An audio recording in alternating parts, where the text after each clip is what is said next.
Today's experiment is called flow meter demonstration. What we will be doing is we are going to see different types of flow meters. For example, this is the rotor meter. Okay. Here we have the Venturi meter, and here we have the orifice meter. So what we will be doing is we will be comparing to see which meter among these three is more accurate. And we'll compare these results with the manual way of calculating the flow rate, which is volume with the stopwatch for the time. So volume over time will give you the flow rate. So in this experiment, we also have a valve here to open and close the drain.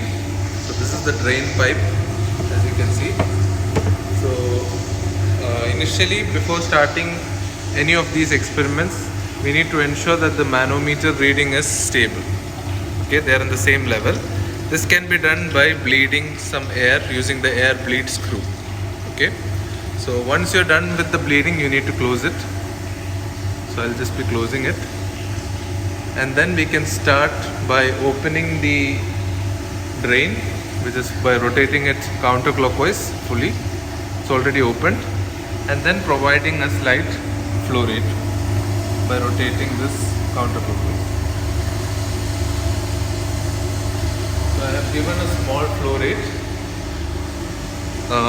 We need to give at least 2 liters per minute so that we can have a reading for the rotor meter as well.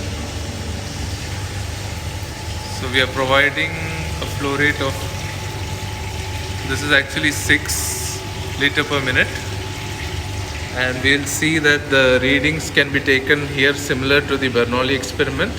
So the first reading is 290, okay, second one is 270, and so on.